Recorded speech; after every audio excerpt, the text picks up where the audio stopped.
the permission to record, yes? Yep. Perfect, thank you. And also, Troy, we will be, so just so to be fair, and so you know, we have been posting these chats and everything with candidates on our Facebook page. Are you fine with that as well? Sure. Yeah.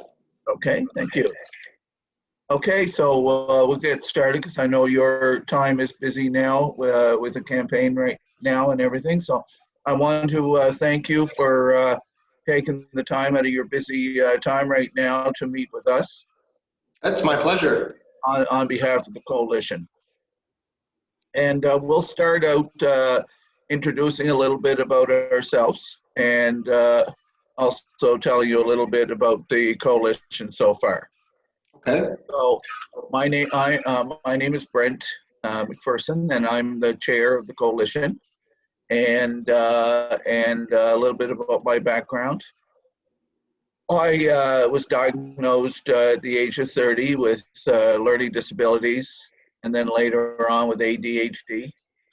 And came back, and I was a big advocate in the province regarding learning disabilities with media interviews, meeting with different elected officials, including premiers, regarding learning disabilities at that time. And I was on the board of the Learning Disabilities Association for 10 years. And, but always kept, even after that, I kept advocating. And I currently sit on the National Communications Committee for Learning Disabilities of Canada, and now currently the chair of the coalition. And I have been on many other boards in the province, like Alzheimer's Society, Science East in Fredericton, the year-round Ferry Development Committee on Campobello Island. I was chair of that committee. And currently now very pleased to be close to my heart to be fighting and advocating for persons with disabilities. And we started a few months ago. Muriel is one of the founding members. Very happy to still have her involved. And she'll tell a little bit about that when she introduces herself. And, you know, we formed a few months ago during this COVID pandemic. Most of it has all been on Zoom with our meetings and organizing and everything, and forming the board, getting incorporated. But the feeling was that there needed to be, you know, really strong advocates come together to advocate for positive change for those with disabilities, and we have done that. When we weren't going to launch ourselves publicly until the fall, but because of the whole COVID virus and on the federal level, regarding the top up and all that, we kind of entered the fray a little bit earlier publicly. And actually one of Muriel's letters, excellent letters, because Muriel is the communications and research director. And that was read by the member of parliament from Fredericton in the House of Commons. Okay. So that's a little bit of background on us. So now I'm going to turn it over to Muriel to talk a little bit about herself and what position she holds in the coalition. Hi, Troy. Thank you for taking the time for us. Yeah, my name is Muriel. I'm Director of Communications and Research, and I was one of the two founders, original founders of the NBCPD, and the main reason for that is I had worked all my life. I have spina bifida, and I'm in a wheelchair, but I had worked all my life until late 2016. My doctors decided that it was time for me to retire, like medical retirement, we'll call it. And I found like that I had no clue about what the disabled community was going through, because I guess I wasn't in that world. I was working at Exxon. Anyway, I was so surprised what I found out, that how much money or how little money people were made to live on or survive on, I should say, or try to survive on. That I felt there was something that needed to be done, and I was looking for volunteer work here and there, and nothing struck my fancy. And then I met this lady she's actually no longer with the committee, but she Okay. was working on doing something very similar to what I had in mind. So we uh, we ganged up together, got found some great people to work with us, and then the first months of 2020, a year that's all close to our hearts. Everybody loves the year 2020. Yeah. Is, is we started this, and we've been doing our best at advocating, and I think we'll be a strong voice, and we won't back down. We're made up of a lot of people with disabilities. The executive is solely people with disabilities, and Okay. we are all different types of disabilities, as you'll come to see. Whether it's an invisible disability, like nobody would be able to see Brent as any disability. Right. Not a lot of hair, I mean, but other Yeah, if they than were that, saying, Brent was someone that doesn't have a lot of hair, even that's easy to see. like a fibromyalgia, and so we're gonna cover all disabilities with no prejudice, all disabilities. So I'll pass it over to Jerry. Sherry. Hey, Troy. Hey. Hey, Jerry. So once again, thank you for doing this with us. My name is Jerry Harris. I'm the co-chair of the coalition. I'm legally blind. Retinitis pigmentosa is my eye condition that I have. I've been self-advocating probably for the last 10 years. I advocate for other people who are visually impaired, blind, and I also advocate for all other disabilities, as I feel that there's not a large enough voice in this province, and people with disabilities in general really don't speak up like other groups do. I've been on other boards like the St. John Ability Advisory Committee for several years, different positions. But when I was approached to join the coalition, I was all on board because this is right up my alley. And we And should he certainly has been on board, and so has Muriel. And it's too bad Kathleen wasn't here to talk about the newly appointed secretary and treasurer. And but she's been involved since we begun. But obviously, she's taken the ill tonight. We are a little concerned with the COVID virus, and right off the bat, I want to address something regarding that. Pardon? we just got a message from Kathleen. She said a nurse is going to call her back within 14 hours. Oh, good. She has called 811 to try to basically, it's a danger to her to go out into the public anywhere. So, and there is an issue regarding that, regarding getting, both getting tested. And we're hoping that she can, someone can come and test her in her own environment. Right. If not, there's a lack again in the system.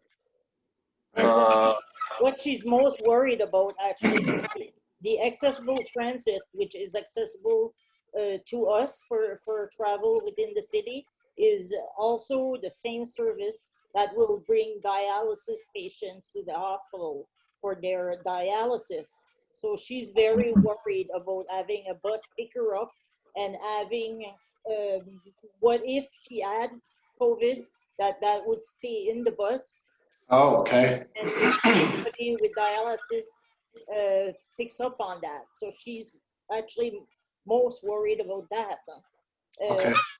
And like, it's one of the things we hadn't thought about. It's a good example of, needing special services that sometimes people will think, well, my God, just take the bus and go. But it's not Hmm. that easy when you're dealing with people who have disabilities or autoimmune difficulties or kidney failure. It's it's a whole other. It's very concerning, and also it's the same thing. Not that any one of us probably wanted an election right now, but unfortunately that is what's happening. So a lot of people were concerned about that, with the COVID virus and things there. And we have been encouraging persons with disabilities to vote by write-in ballot. And, that's what we're encouraging if you are concerned. There's also been some issues raised most recently about some of the polling stations that Elections of Brunswick has chosen, that they're not accessible. Okay. That should not be the case. It's wrong. Right. And I think we will be writing a letter to Elections to Brunswick on that, and telling them and educating them that they should have gave more thought to that. That a returning office should never be somewhere that's not accessible to those in wheeling chairs. So during this election, there seems to be a lot of, we've had elections, as you know, for years and years and years, but it's funny how all of a sudden we're having this virus and there's issues coming to light Right. regarding things. I'm sure the shortness of the campaign is not helping with No. finding accessible. Although, I mean, I know here in Riverview it's always the same station, so I don't know if those ones that are not accessible at this election, if it was the case, if it was always the same station. No, I think in Fredericton at the old Daily Gleaner building, I don't think they had a returning office there before. So it's new, and that was the big issue of not being accessible. My God. And I noticed Randy Dickinson, the chair of the Premier's Council, raising that issue. So I wanted to, Troy, get right into, we had asked all our members and everything to take a look what the top 3 priorities of theirs were, and then let us know. And it was interesting. It was quite an exercise, and not surprising with a lot of the choices. Then we brought forward to our board, and the board decided what our top priorities and what our focus mainly would be on. And number one, everyone needs a decent income to feed themselves, house themselves, afford medications, et cetera, et cetera, et cetera, everything that everyone needs in life. So our number one is guaranteed income. And we will be advocating strongly for changes to happen there. And number 2, big issue, I should have mentioned that I also spent 3 years on the Premier's Council, appointed by a previous government. And one of the big issues that came up around that table in the 3 years I was there, again and again and again, was affordable, accessible transportation, both urban and because there's still issues in the urban areas, but in the rural areas in New Brunswick. Then our next top priorities, because they were so close and all so important, disability supports. And the other thing was affordable, accessible housing. So that's our top. We will be advocating other things because things come up. I mentioned to other candidates, and we did, things are coming up all the time with different members raising concerns and issues to us. And one of them was some businesses in New Brunswick need to be educated about guide dogs. There's a lady that was in touch with us saying that she was denied access to some hotels and stuff in New Brunswick, having her service dog. That is unacceptable. And I think Muriel is going to get to work with her excellent writing and educate some of these businesses on that. So that's our top priorities. There will be, like I say, other things that will come up that we will advocate and as we move forward. And we are also making sure that we represent both the Francophone and English community of New Brunswick. We are also cross disabilities, of all disabilities. And we have some challenges, some groups with the deaf and hearing, trying to figure how we're going to have them involved with interpreting and all that type of stuff. So that we have some challenges too. Yeah. So So, at this time, I'm going to ask Muriel and Jerry to if they have any questions that they would like to ask you. I just want to point one thing out before. As you know, the last, before the election call, the People's Alliance Party held the balance of power in New Brunswick. And that could happen again. So, and maybe, who knows, maybe win more seats. And I hope what you learned tonight, that you'll take that back to Chris Austin, the leader of the People's Alliance, and your party, that to support persons with disabilities in the province. And when we bring forward things to the government, that your party will support that. And you know, as you know, the previous government was held up by the People's Alliance in New Brunswick until, you know, now we're into an election. So Yeah. I'm going to ask Muriel if she has any questions for you. yeah, Troy, first, I guess I'd be interested to hear from you. What attracted you to People's Alliance as the party that you wanted to run for? What is it about them?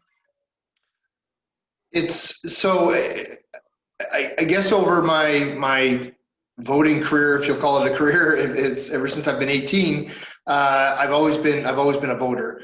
But that said, I never really identified with any party. So I would always listen to a candidate speak. And of course, the younger I was, the more I was swayed if they were charismatic or if they were, you know, convincing. But I had no party allegiance or anything like that. So it was really, I was always voting for just the candidate. Because honestly, I found that while old school liberal versus old school conservative might have had more differences, it seems like they'll preach a different message, but from what I'm seeing, it's often the same actions that we're seeing. So it wasn't until I started looking at the People's Alliance platform that I started to see a lot of those things lined up quite nicely with my own beliefs. What is it about their platform that attracted you? What's the element that was the most attractive to you? Well, I think it's because it's almost as though they want to run the province the way I run my household. So everybody has responsibilities, but we also help each other. And we look at it and it's like, I want to provide for my kids as much as I can, but we also have a budget. So I found that they want to loosen the purse strings where it's appropriate to help people, and they want to tighten them up a bit where it seems like most people, if you talk to them on the street, they would say, yeah, I don't think we should be giving that money there. So for instance, if we look at like just something you've mentioned affordable housing. We're the only place that I know of around that has the double property tax. So if it's a property that an owner does not occupy, then they're paying double the tax on that. So now that's getting translated into the rent. So the rents go up. It's a cash grab. When you look at the motor vehicle stuff, there's a lot of cash grabs. But then when you look at, say, the LNG terminal in St. John, they have the largest, plant factory in the country, and they're paying the least amount of tax. So we're losing money there, but then we're gaining it back by taking it from the people. So I think we should probably be looking at efficiencies rather than necessarily cutting people with taxes. So I liked the way they said that they would, provide for people and pony up some money in some areas, but then cut out in others. So when they look at the Auditor General, I mean, she's right now, I say she because she's the current, but that position is the most underfunded in all of Canada per capita. Her job is to find efficiencies. So you guys had mentioned that, income is one of the greatest concerns of folks with disabilities. Well, and I'm sure you've already hit some walls with trying to get some money. But even if you could get some money, wouldn't it be nice if you could also relieve a lot of pressure when it comes to your expenses, right? So if the Auditor General is able to find some of these efficiencies in government, we could free up some money and then start, spreading it around a little bit and helping folks out. So I like the fact that they took that approach, running it like a household. I like the fact that, and I'll be honest too, the platform was solid, but I was swayed by the leader a bit. I find I met, because my background is as a paramedic, and Chris Austin he's taken a special interest in paramedics, and I found just through meeting him that I get a real sincere vibe from him. And then that started me looking into it a little bit more. Just all of those things. I mean, like, even animal rights and stuff is in the platform, and I found it very much appealing. And can I interject just for a second, Troy? You mentioned platform a couple of times there. Yep. One thing that and I'm sure the coalition has been watching very closely, and I have to tell you, what I am noticing by comments from persons with disabilities, I am seeing more than ever an empowerment to get out and do what everyone has the right to do, is vote. I'm really seeing that. And that being said, I wanted to directly ask you, and if you don't know now, and I do know a little bit, that all party candidates have meetings and they discuss platform and educate the candidates on the positions. I have not seen, other than one party so far in the election, directly say things that in their platform with persons with disabilities. So my question is, why do you think that's the case? And that includes nothing yet I have seen from the People's Alliance Party, and actually for a group like Persons with Disabilities in New Brunswick. Yes, Right. in all due respect, you did just mention animal rights, which I'm all for. But there something? Is there something in the platform for people with disabilities? Right. So, I mean, as far as their intention of when they I wasn't a part of authoring the platform, but as far as their intentions, I can't necessarily speak to that. I can only assume that when they're talking about, and it depends on which department you would fall under, but when they look at an overhaul of healthcare, period, they mentioned a lot of big ticket items in there but there's also a lot of stuff in healthcare that would be included. So you're right, they didn't mention persons with disabilities expressly, and I don't know if that's, I don't think that would be because they don't care or don't want to do anything. I would imagine it was because it's falling under an umbrella. And I know that's probably the last thing that somebody wants to hear, is that you're under an umbrella of topics. And certainly what's that? We use that term, that's okay. Yeah. It's funny when you say under an umbrella. That is one thing I forgot to mention. One of our other priorities, and I'm going to look right at you, okay, and that is something I'm hoping, no matter what, after the election, that one of our things that we're going to be strongly advocating for that persons with disabilities don't fall, there's a change and they don't fall under the umbrella of the Department of Social Development. That is not working. There are policies, there are restrictions, and that is something that we will be advocating strongly for.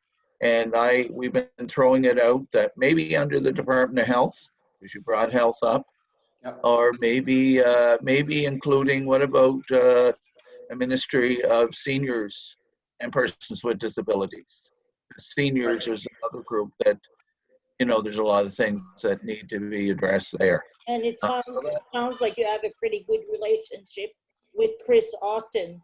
Would you be willing to bring this to him, this conversation about the need to get people with disabilities from outside that welfare umbrella, so Right. that they are not restricted by the rules and regulations? For example, we've been approached by at least 3 people who either want to get married or who have gotten married, and under the policy 6.1, if their significant other is not somebody who is under the system, or somebody who's like able-bodied, which I don't really like to use as a term, but and making more than 26,000, I believe, they lose their welfare, they lose their services. Now,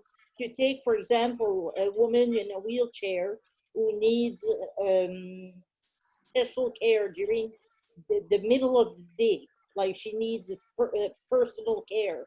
Right. What is her husband to do? They've taken away her service. She can no longer have special care in the middle of the day. We won't go into details of why she may need that, but I think we all have an idea. Okay, her husband, he's the provider now. Is he supposed to leave the office or his work and come home? And how long is that marriage gonna work if he has to provide personal care for his wife? That makes no sense at all. No. Right. If I can give you if you'll just allow me, I don't know whether my situation is typical or not, but I enjoy my life right now. We have a small business. I'm a retired paramedic. The business is starting to go well enough that my wife's here with me now, so I spend my days with my wife, and we're not at each other's throats, so things are still going well there. My kids are 10 and 12 years old, so there's 2 things that really got me into deciding to run. It was because of my experience in healthcare, and I'm seeing that we're not hitting the mark. We're not doing what we're supposed to be. I don't know if you've seen any of my videos out or not, but I've made this point many times. But what I've seen is they make decisions oftentimes based on optics, so how it makes them look, or some kind of political gain. Well, that really turned me off, and I didn't like that. I wasn't ready to join politics at that point, but as I started looking at my child's, my kids' education, that started to push me that way. So my whole point about telling you about me enjoying my life as it is right now, I'm not doing this honestly to get a job, to be in the public eye. In fact, I'm probably more of I'm an introvert that doesn't mind talking to people, and I enjoy being around people, but Saturday morning is my favorite time, sitting on the couch beside my wife having a coffee. So I'm doing this honestly because I want to get out and I want to kind of change what we've had and set up a good life for myself and my wife, but my kids, our parents, and all this other stuff. So that's my motivation. Now I have to educate myself to find out what the problems are, because I have been fairly focused in my life, so I don't get to see everybody's needs. So I've been talking to some people, and a couple of things you guys have mentioned has been common. So one, I've talked to seniors, I've talked to other parents of children with disabilities, and the whole moving it into healthcare is a popular thing. It seems like it's quite common that people feel that way, and that's certainly something. If I think that's, obviously there's got to be something there. So I would certainly look at that. Yeah, and I'm trying to think of what the other point was that you made. And like Troy, like Muriel said, I guess what we've asked all the candidates to, as we move forward during our discussion with yourself tonight, that you will have a conversation with Chris Austin on what your thoughts and meeting with us are, and you've heard our priorities and stuff, and bring it to his attention. Yes, absolutely, I will. Okay, thank you. Yes, 100%. I'm taking notes. I don't know if you can tell or not. I'm taking notes as we're speaking. Perfect. And I have that on my list. Yeah, and so yeah, I mean, I have your concerns: transportation, support, housing, income is number one. Mhm. So all of those things we would certainly look at, and I think honestly, where I'm a candidate, not an MLA. I guess the biggest thing would be, if I can get myself elected, keeping this line of communication open, so we can figure out the best way to accommodate these things. I know we have had some meetings earlier on when I first became involved with the party, talking about. I mean, I think our healthcare is in a bit of a crisis too. So moving other portfolios into healthcare is going to be a challenge. So one of the things we need to do is we need to start to reform how we do things. There's Okay. stuff around. On that note, Troy, just so I don't forget, and Muriel actually has asked this to other candidates about the talks about cuts to rural hospitals. And you Yes. talked about healthcare. Right. And contrary to whatever the government says, there was a plan, and the premier seemed to really dig his heels in, that he wasn't going to back down about backing the cuts in the rural hospitals and the emergency rooms closing at midnight. Muriel pointed out, you talk about the twofold. First of all, rural areas that transportation for a person with disabilities almost doesn't even exist. Secondly, access to healthcare if they have to come to St. John or Moncton, depending on what rural area they live in. And such in the province that the government lost their deputy premier to cross the floor and sit as an independent on that issue. So that was a crisis situation. And, yes, thank goodness for people speaking up. And that didn't happen yet. Right. So definitely us with our persons with disabilities definitely don't want to see that emergency rooms are going to close. So if we're talking healthcare, there are things concerning healthcare with persons with disabilities as well. Right. Yes. So on the closures, I mean, I wasn't part of this at the time, but PAMB was against those closures for a few different reasons.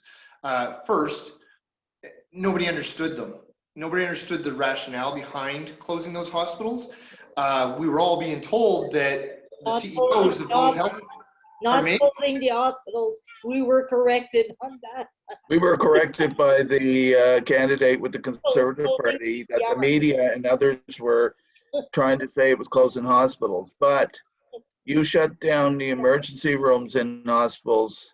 Yes. That is still services that should not be cut in rural hospitals or any hospital for that matter. High risk.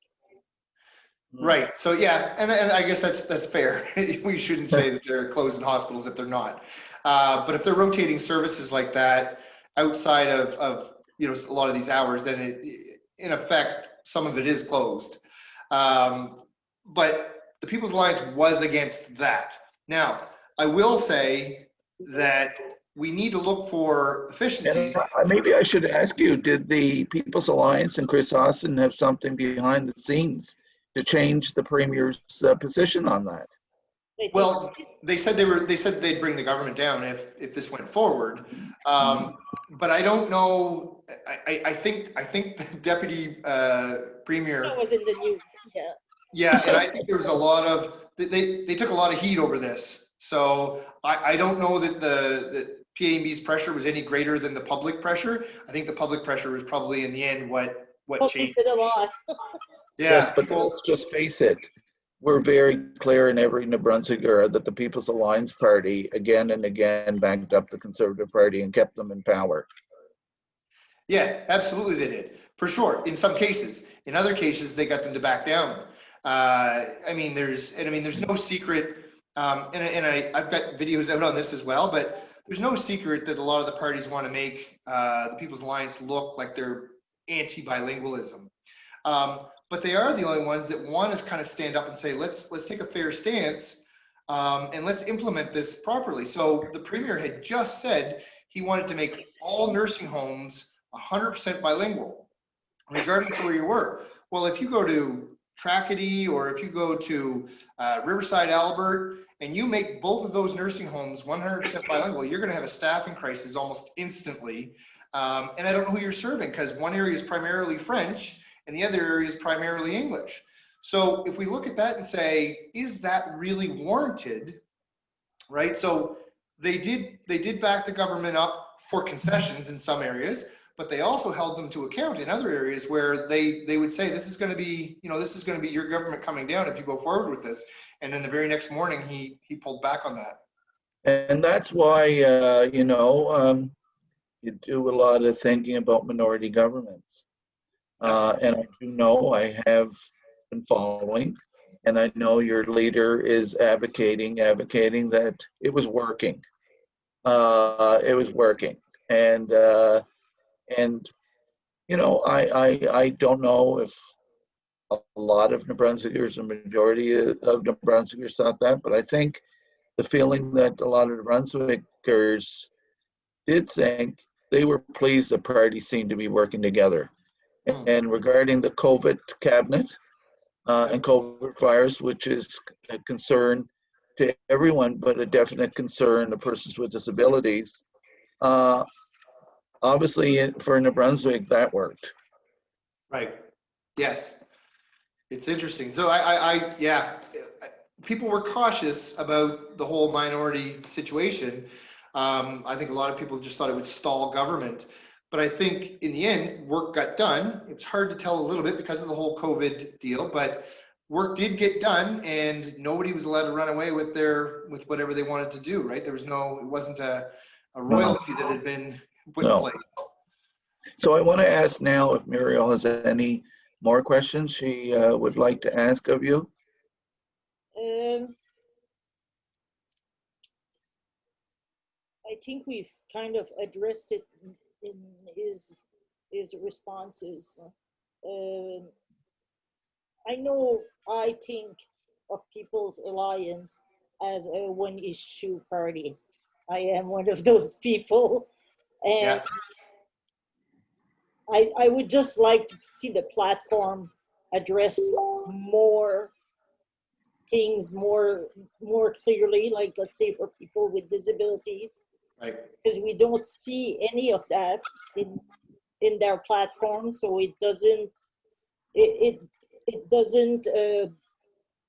bode well for us who think of People's Alliance as a one-issue party, and I look at it and, well, they're not mentioning us at all. So, right. I wish they would widen things up a little bit to include us.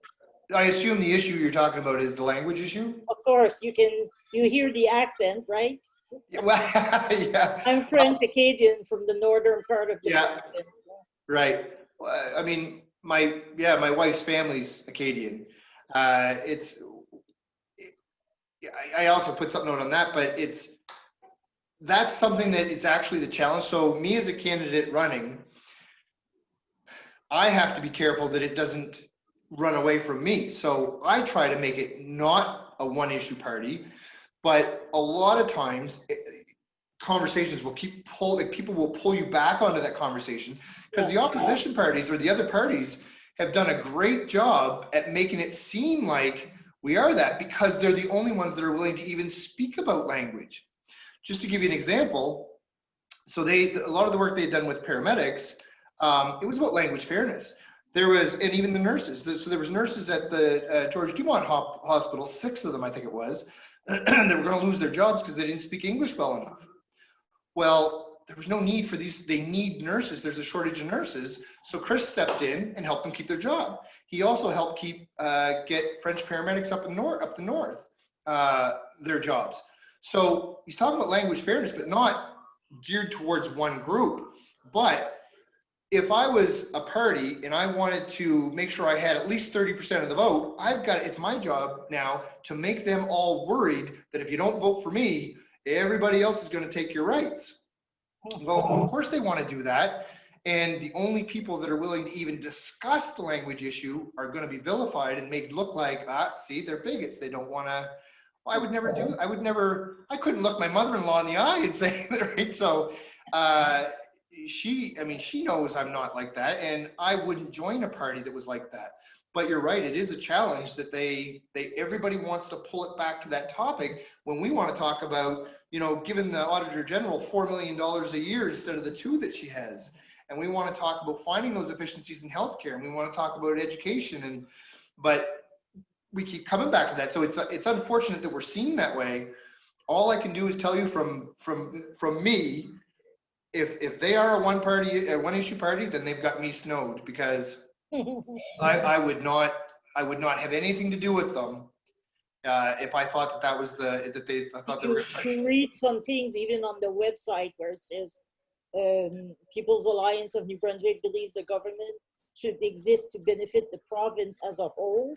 It should not be self-serving or cater to special interests. So you're like, what's a special interest? It's not. Yeah. It would depend on what. But we're not here to discuss language. You can see, Troy, how lucky we are to have Muriel being our communications. Oh yeah. I just like this stuff. She's big on words and things being put in print.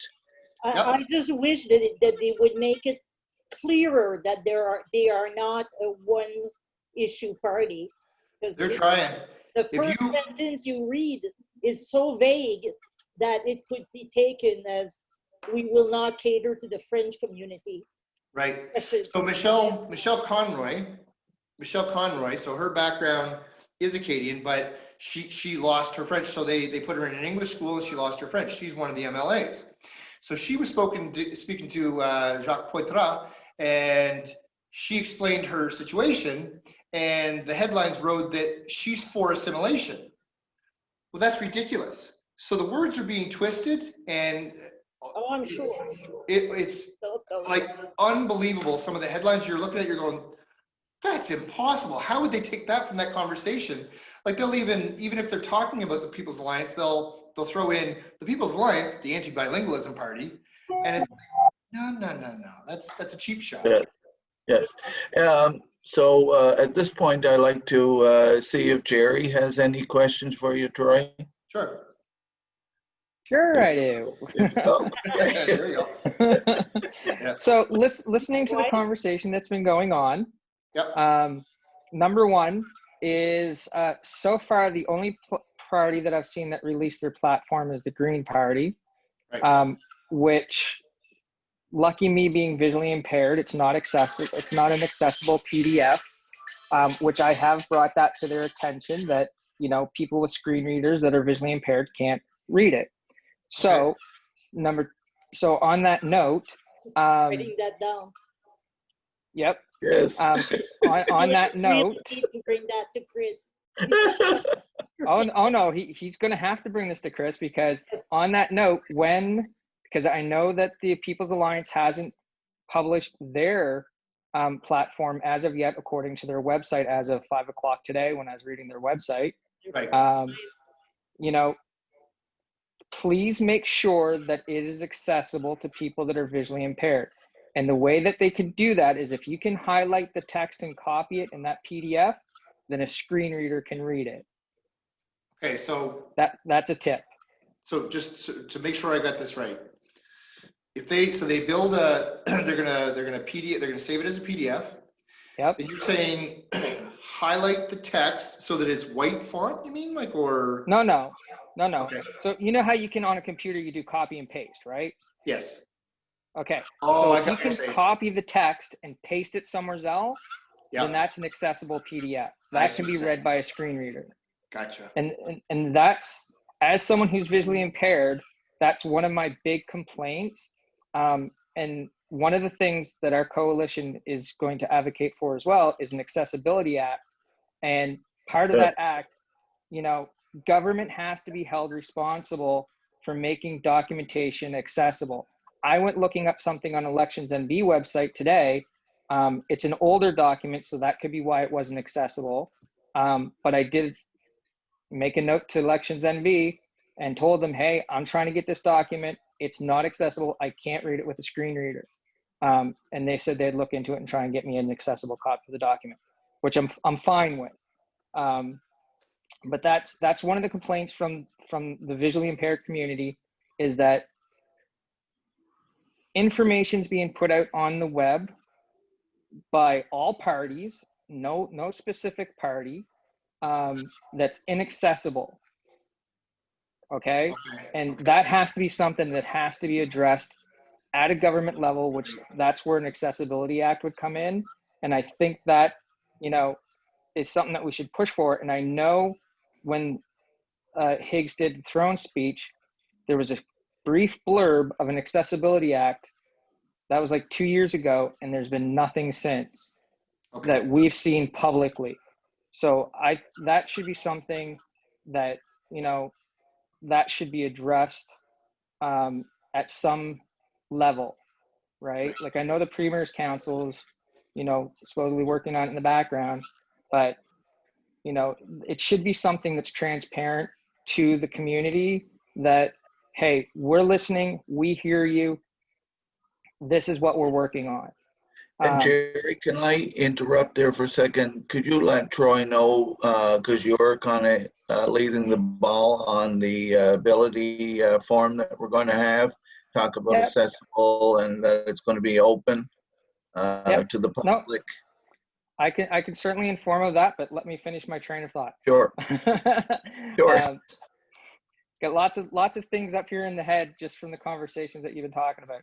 So that would be one thing that, you know, none of the parties have talked about, and I'm positive that people within the disability community have brought that to their attention. I know in, what was it, 2016, I believe, is when the last election, or 2018 was it, when the last election was? Yes. I brought it up to multiple candidates that New Brunswick needs an accessibility act. Everyone was like, totally understand, totally agree. I can relate. You know, I've had, you know, family relative placeholder here that has a disability, so I totally understand. And like I said, haven't seen any action on it. And that's really discouraging to me as a person with a disability. You know, that people have said, yep, great idea. Girlfriend keeps calling and I keep hanging up. So that's my first thought. So do you know when they're going to be dropping their platform? I know they've been dropping, like, they've been throwing out bits of it, Yes. but I don't know when their finalized costed platform's coming out. It's got to be very, very soon. But they've been kind of, everything's kind of by surprise here. But it really is not a lot different from the last platform. They've changed a couple things, but I haven't seen the new platform with finalized. All I've seen is bits coming out, and I'm being told that it's very much the last platform is like a skeleton, and they've added some stuff. Gotcha. Yeah, I went through the last platform, and so, I mean, if it's very similar to that, and that's basically what the website says as well, that, you know, the 2020 platform is basically going to be the same with a few minor changes. So that would be my first concern, you know, is that this has to be discussed within, you know, the parties, all parties, doesn't matter if you're in or out. But this I feel personally that this has to be discussed because, for example, as was mentioned earlier, you know, voting stations or returning offices that weren't accessible to people in wheelchairs. You know, establishments denying people with service animals or guide dogs access, which is against the law, right? But there's no actual law that says that it is against the law. It's more of a, you know, it's a human rights thing, but. And there should be. You know, if you try to go through human rights, that's a very long process, can be a very expensive process. You know, what are people butting up against when it comes to that? Like, I know you said that people have been refused. Is there a common complaint or a common reason why people are saying it's a dog? But it's just lack of pretty understanding? much it. Okay. I would say it's a lack of understanding. Like people don't. Sorry, go ahead, Muriel. You hear allergies a lot. Right. Like at the hotel. Okay. Yeah. Right. And I mean, you can't deny, you know, like a seeing eye dog to someone who is blind is their eyes. Yeah. So by saying, I have an allergy and you can't come in here, you're denying that person a service. So that means they're losing a customer. And also that customer, if they're smart, is going to go to everyone else they know that's visually impaired and basically tell them, hey, this company discriminated against me because I'm visually impaired and I have a CNI dog. You know, and that seems to be the big complaint. And it's not just in New Brunswick that's an issue. That's like happening all over the world, that, you know, CNI dogs and service animals, you know, they're basically not allowed. And I think New Brunswick, within the act, you know, when that gets developed, there should be something in their legislation for service animals and guide dogs that, you know, as a person with a disability, we have something to fall back on that says, no, legally, as per this document that is, you know, from the government, you have to let me in. Because right now we don't have anything of that nature. It's more of, well, to be nice to us, you should let us in. You know, it's a human rights, but you could spend months, years doing human rights, you know, just because you didn't get into somewhere, and it could cost you, you know, more money to do that than it would be just to drop it. And I think that's part of the problem with persons with disabilities, is that we get tired of educating people.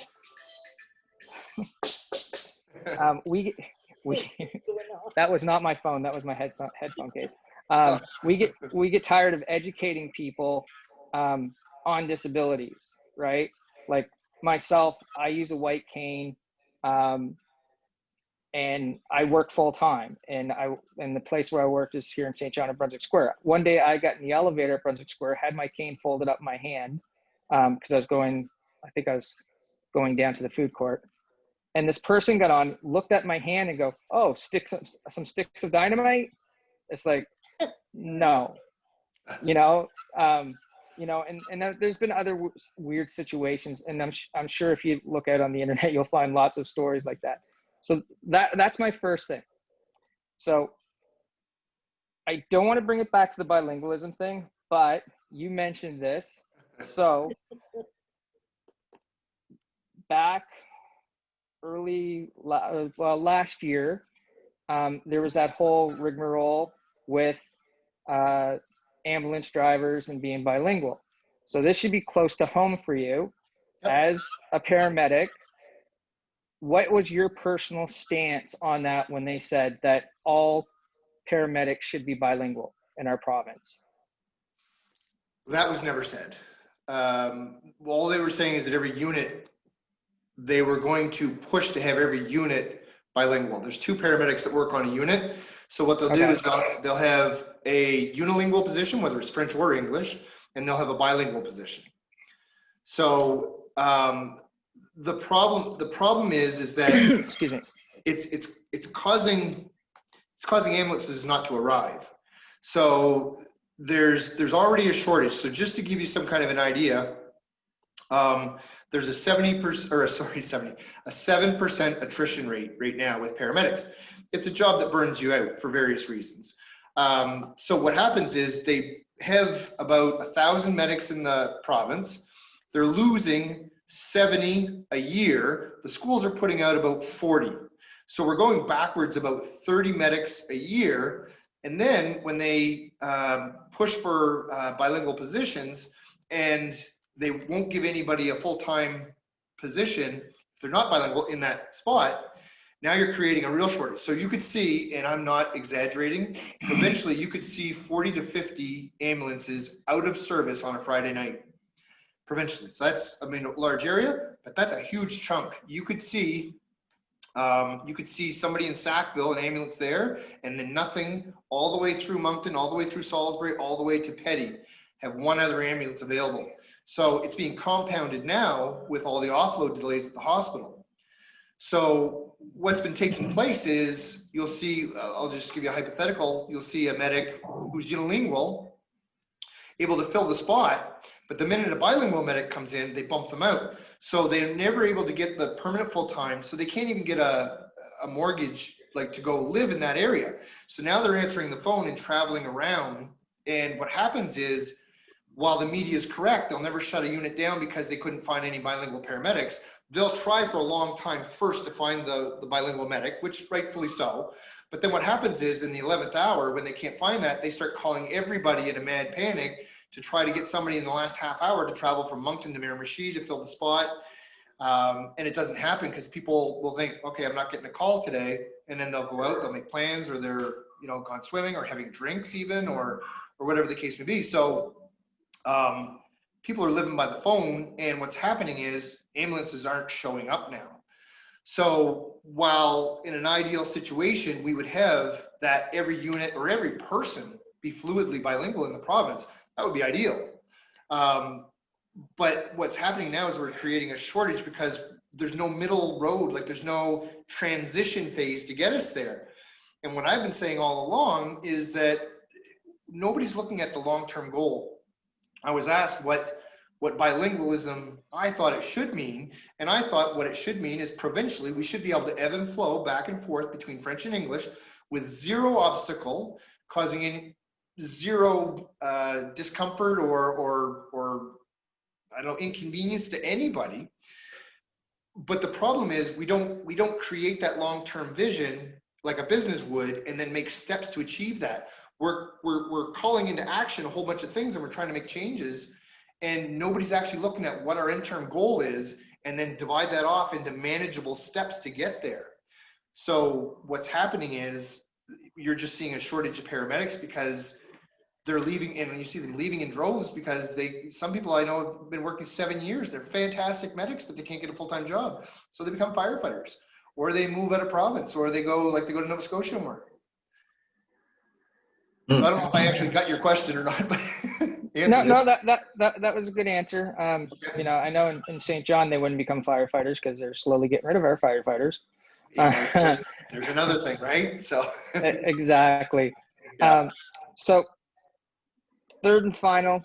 So one of the things that I've found an issue with for this COVID election, and that's what I've been calling it, is, well, that's what it is, right?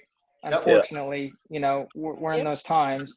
But seniors and persons with disabilities that are living in nursing homes and in special care homes that don't have the ability to go out by themselves, because I have asked this to other politicians or other candidates, and they've basically said, well, you know, if they have the ability to go out, and I don't think they quite understood the question.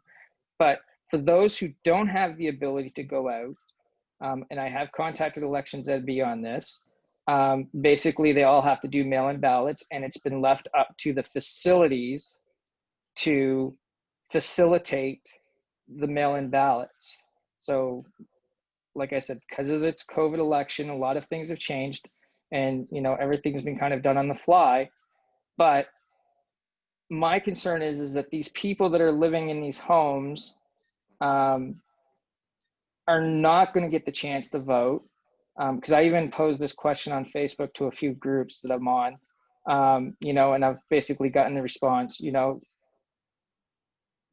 nursing homes and places like that, they're all understaffed. You know, so my question and concern is, what have you and or the People's Alliance try to do to assist these people in making sure they have the right to vote? So I'm not sure what anybody else has done, but is my honest answer. Yeah. I'm going through a bit of a learning curve here myself, where I'm learning what I'm allowed to do and what I'm allowed to say and stuff like that. So I do know, in talking to the returning officer, he explained a bit about the mail-in ballots, and I've been Yep. speaking to I don't know if you know Cecile Casista. No, unfortunately, no. Yes. Okay. Yeah, she's a seniors advocate, Mhm. and she's speaking to what you're saying, but just specifically for seniors. Right. She's trying to facilitate that right now, and she's having a hard time. So I think, like you said, the COVID election certainly. I mean, I think most people thought that this would be averted. It wasn't until the last couple of days that we thought, oh no, I think the Conservatives are saying they don't want an election, but they actually do, and I think we're going to make it happen regardless. So, under normal circumstances, you're going to have to educate me a little bit. Under normal circumstances, with a normal election, how would these folks vote? Like, what would their obstacles be, and how have they overcome them in the past, and what's in place? My understanding, in a normal election, they would have voting stations within the homes, They and would, if it yes. was and if it was someone that was bedridden, then they would actually have someone go to their bed and Correct. assist them with voting that way. So there was more interaction, and there would have been more people involved from the elections NB level than it would be the local facilities having their nurses that are currently overworked and underpaid trying to facilitate this. So Right. that's We know for sure it's not happening this time. They're not doing it like that. Well, the same thing as with students. They're not allowing the voting, the polls to be held at universities. And that's a effect because of COVID. But really, truly, with physical distancing, taking precautions, I don't understand why they're not allowing the polls really at universities. Things could have been put in place. Everything seems to be being pushed through. if they could do it at a returning office, they should be able to do it at a university, and they should be able to do it at a nursing home, which I understand why they're not doing it at a nursing home, because it's a more vulnerable population. But in the same regards, that's my question is, what have you and your party done to basically facilitate this and make it so that these people don't miss out on the right to vote? Right. I can't honestly speak to what they have done to that, and I haven't been in a role. I mean, I'm a business owner up till 2 weeks ago, so I'm educating myself on the process. I don't know what to tell you about that. I don't think I am able to do anything about that right now. I'd be interfering with an election, right? So I think the only thing to a new candidate who has never run before, who's never been in with a party, I think the only thing you could say is, what would you be willing to do? But has your leader, to directly ask you what your leader of People's Alliance Party can do, he could have written a letter with the People's Alliance Party position on this. And basically, he could say that this is not right. It's democracy. Persons with disabilities that are vulnerable, seniors that are vulnerable, people in nursing homes, and even students have the right to vote. He could, and any leader of any party could do this, but I'm not seeing the parties, and I'm surprised, because every party is probably, unless they throw precautions to the wind and you know, put themselves in a situation to go vote. You would almost think that there's some kind of plan to maybe diminish that less people are going to vote this short period COVID election. Well, I mean, from my, sorry, go ahead, Troy. No, I was just saying I'm not sure that would be true. And one thing I'd have to ask is, and I'll let you go, but do we know that they haven't tried to contact somebody about this? And again, me kind of being wet behind the ears here. How much can they actually affect with election New Brunswick when they're not elected people right now? This perhaps could have been done before. Right. And if they don't even know an election's coming, like when it's during the writ period, what change can they affect with elections New Brunswick? But I happen to know, Troy, election New Brunswick, even before the premier basically went to Government House, an election was called. Elections New Brunswick was already kicked into gear even before the announcement to start renting locations for returning offices. There was even people, I happened to see that people got the voting card. So, I mean, obviously they were aware by the pulse that election was imminent. But would you say, and no disrespect intended, but would you say though that with the potential of a deal like the Higgs government was saying, that if you leave us, if you secure our position until 2022, we'll carry on. And there was a set of criteria. They were working with it, and these were heated meetings while this was going on. So I know the Green Party and the People's Alliance sat in those meetings and were willing to work. And in the end, the Liberals left. And I'm not blaming the Liberals on this. I think this was set up to fail. But would you say that the focus of the party could have been to avert the election rather than to focus on how Elections New Brunswick was preparing for an election that they thought would not happen, perhaps? Good point. Good point. Jerry, anything, comments on that? I would say that Elections New Brunswick would have not had anything in place for this type of scenario because, we've never gone through this before. So that's totally understandable. But I mean, as a candidate, and I've brought this up to other candidates, and I get various responses. None of them have been, positively charged, I could say. But as a candidate, the more people you get to vote for you, the better chance you have to get in somewhere. Sure. And I do understand that at this point, people can't get into the nursing homes. So I don't know how candidates are actually, getting their information into the nursing homes at this point. But I mean, if I was a candidate, that would be a concern of mine, just for the fact that, hey, look there's these vulnerable people that people are forgetting during this, voting process that, maybe I could sway, right? Because I mean, how many nursing homes and special care homes are within our province? Wow.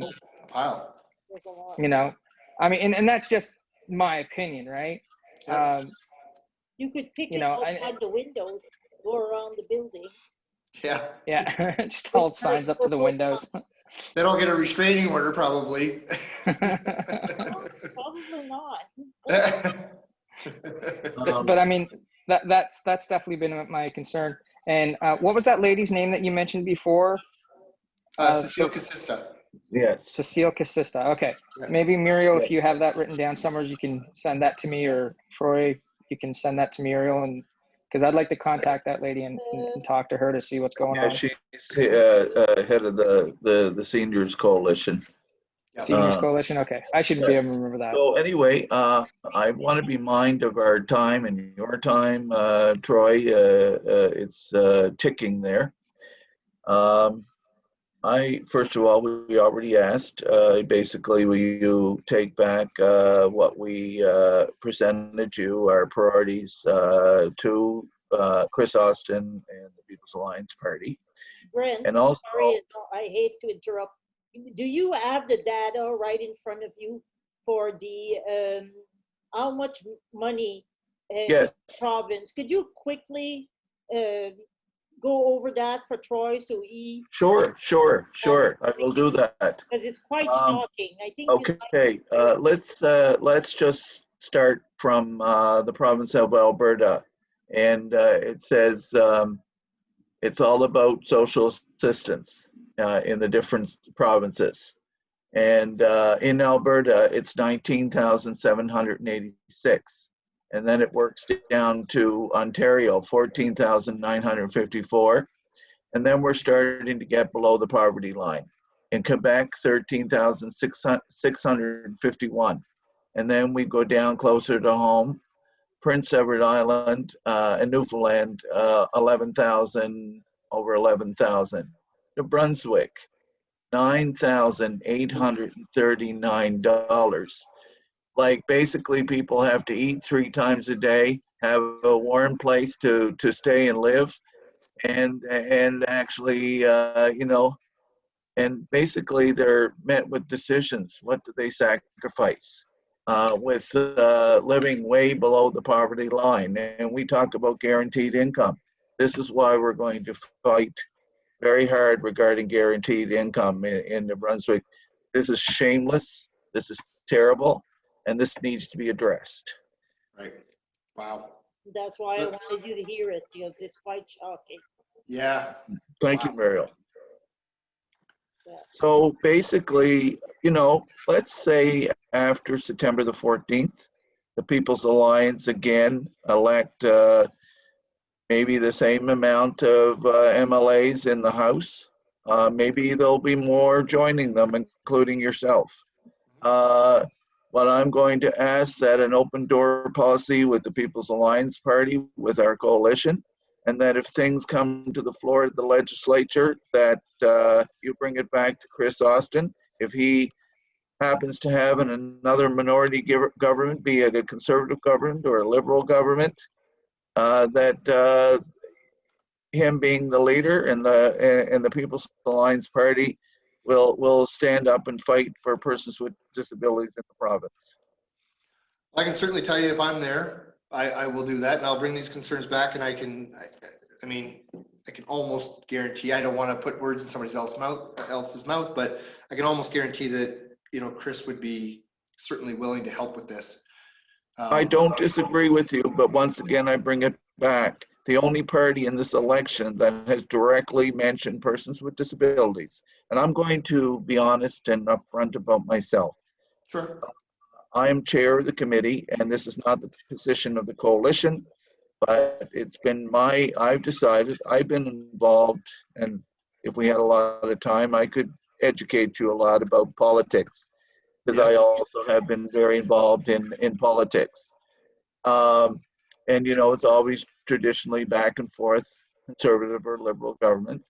I have been very involved in both those parties in the past, but I'm not saying I'm not going to vote for a People's Alliance candidate or a Green Party candidate yet, or a liberal candidate or conservative candidate.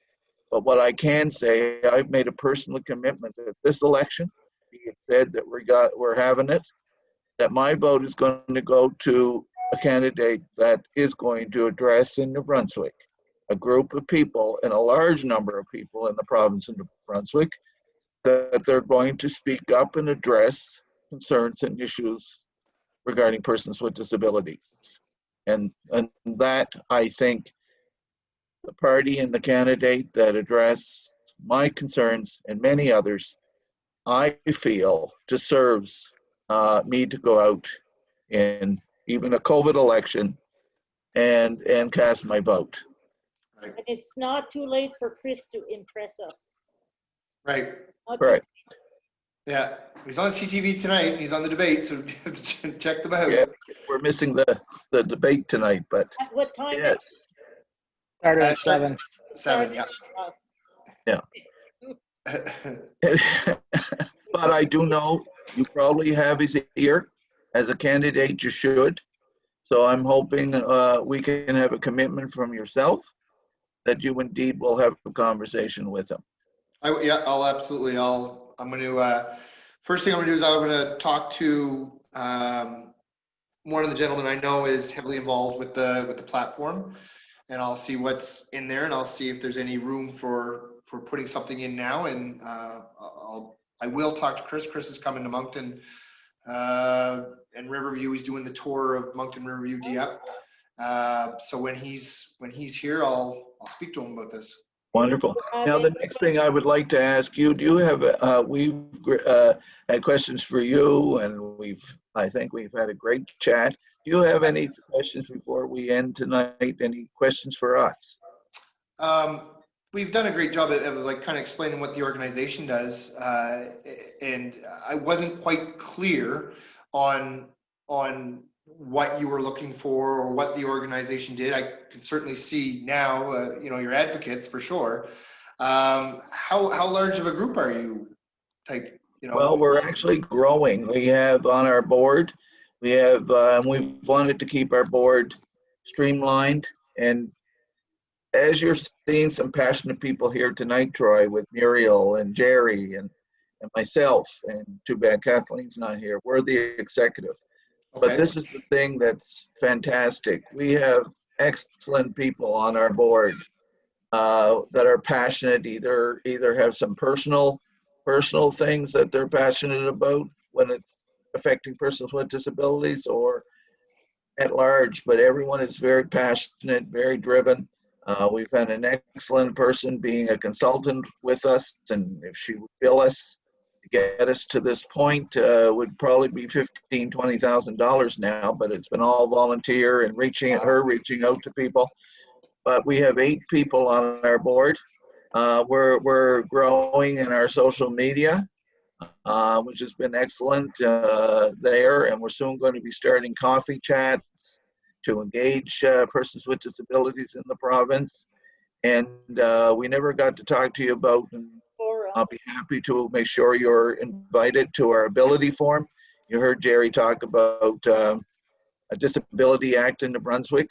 I was on the Premier's Council for 3 years, and I know we have discussed it. Things are working, it's way behind the scenes. But we're going to bring people, representatives from various organizations in the province. We're going to work with other organizations, including the Premier's Council, and bringing issues regarding persons with disabilities, not only to the table, but some action. And we're going to bring in on Zoom a large number of people. We're going to have someone speaking at that, and MC, and having further discussion. So I mean, there's lots of. If you talk numbers, there's a network. It's after the elections, so yes, you'll be able to attend with just yes. Yeah, perfect. Yeah. I'd also recommend that if you haven't done so already, to join our Facebook group, the New Brunswick Coalition for Persons with Disability, and then that way you can also keep up with the conversation that's going around in our province in regards to persons with disabilities. And also the theme for the Ability Forum is going to be, what does the province of New Brunswick look like with a Disability Act in the province? And that's what the theme of the Ability Forum and the discussion is going to be around. Right. Do you know if any other provinces have something robust in place, like something that you would say you approve of, that's already in place and working? Jerry, why don't you talk about it? No, I know. So Nova Scotia has an Accessibility Act that came into play probably 2 years ago, 2018. Ontario has had one for roughly 20 some odd years, I think almost as long as the American Disability Act. Manitoba, they have one, and I know I've heard that Quebec's working on one, BC is Yes. working on one. So like slow, and we also have the Canadian Accessibility Act, of course, which, you know, covers everything federal, which is great if you're, you know, on a plane or taking a bus between provinces or something of that nature. Banking. But or banking, exactly. So, but I mean, a provincial act would basically, you know, allow Yeah. people with disabilities within our province to have those rights, that, you know, we would have access to accessible documentation from the government. You know, we'd be able to go to and participate in everyday activities like, you know, able-bodied people going to malls, going to stores, because there's a lot of stores that aren't accessible because they don't have a ramp, or if they do have a ramp, it's usually in back. You know, so if someone's in a wheelchair, it's like, oh, well, you'll have to come in through the back because we don't have one out front, which makes someone, you know, it kind of makes someone who's in a wheelchair feel like a second-class citizen, right? You know. And another thing with myself and people with learning disabilities, even though I'm very pleased how supportive my employer is, it was challenging. It was challenging. With an organization, tried to get a coach that would work with me in a training in a very busy job that I have. Lucky enough, within the company, they weren't open to me having an outside coach. And even though the support would have been there for that, but it would have been nice. It would have been nice if, say, on something under the Act and employment, and, you know, it wouldn't be a matter of any employer saying, no, they weren't open to it. But thank goodness, because I speak up. They did find someone within the company, and because I would have, with the job I had and so many other jobs over my life, if the employer is not supportive, and I've had employers before that didn't understand the visible disability, and I had to fight even during the interview process, and you just get exhausted.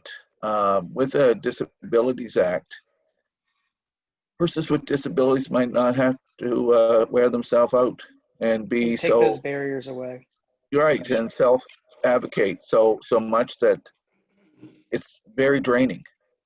Right. You know, so that is something we are going to support.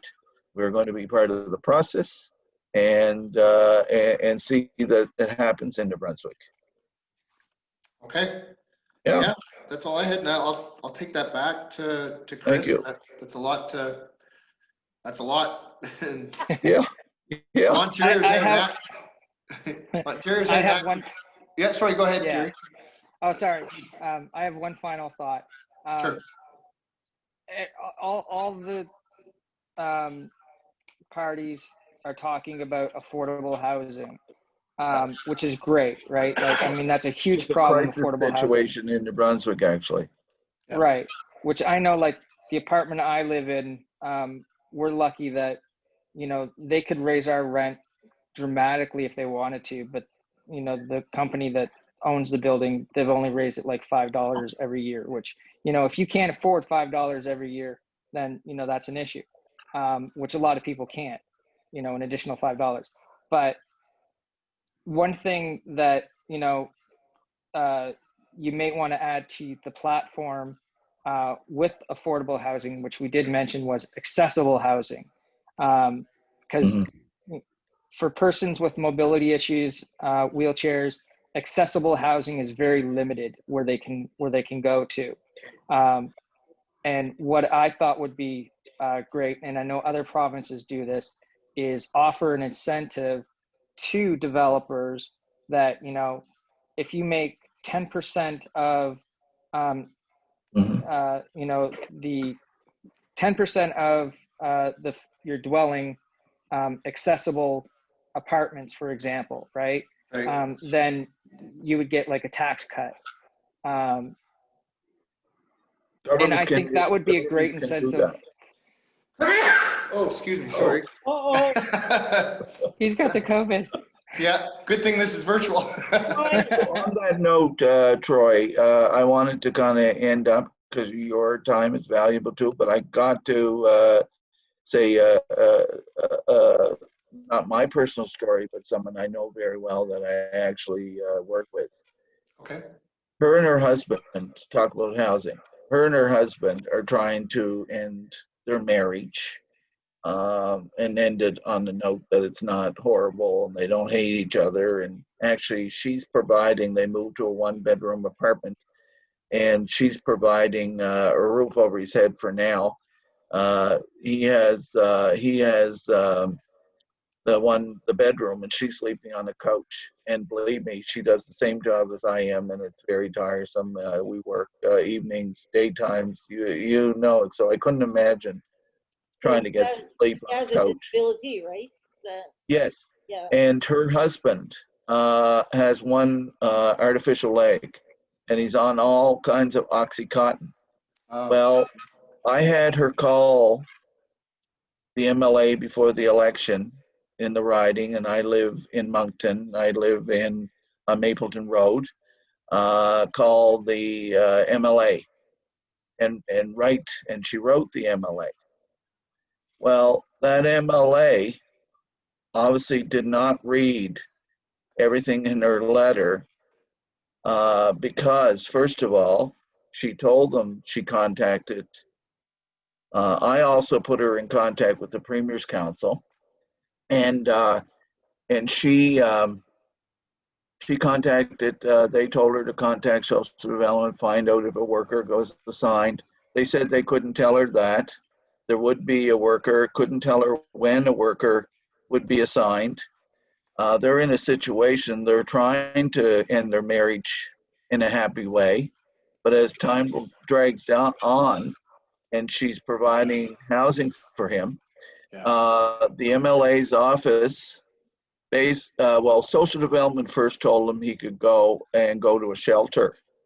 A shelter, one leg on Oxycontin. Oh, yeah.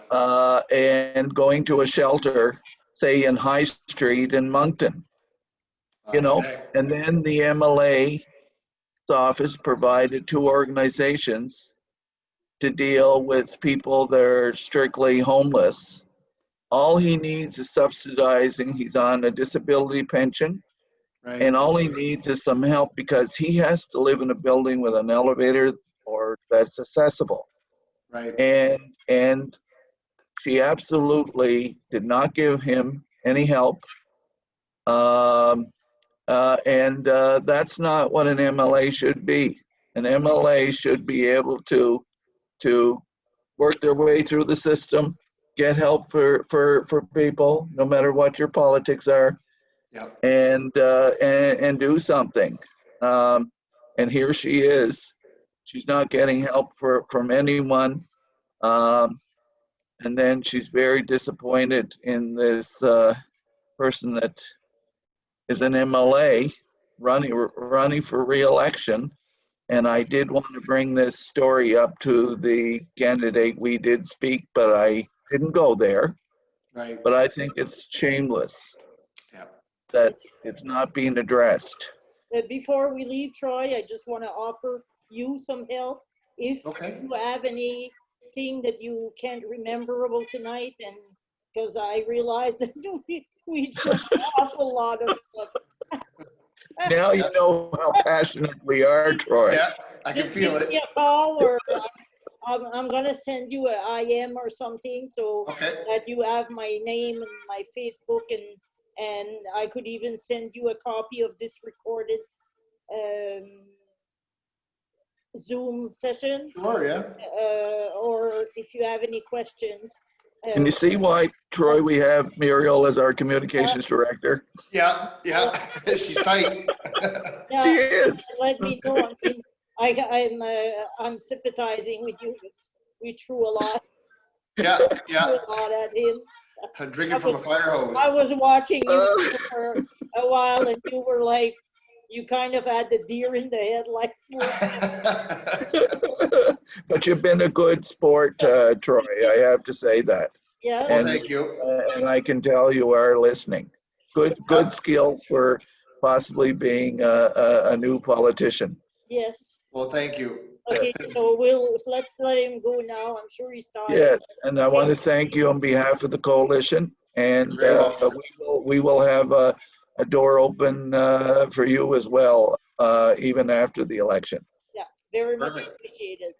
Yes, Yeah, no, my pleasure. It was nice meeting you all. thank you very much, and good luck in your campaign. Yes. Well, good thank luck. you very much. I appreciate that. And I believe Muriel lives in your riding. Okay, yeah, so I gotta go see Muriel now. Are you Riverview? You are Riverview? On Riverview, yeah. Oh, cool. Yeah. Yeah. Yeah, Yes. you can come put your sign up. The Green put their sign on our lawn, and I want to say the same thing. You might. Yeah, Yeah. I'll do that. I got new signs in just today, so. Oh, good, good. I'll send you the address. We're Perfect. Okay, we're have in a good evening. spot here.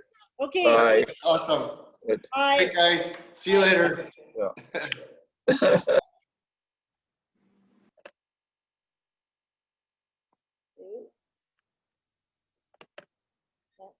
So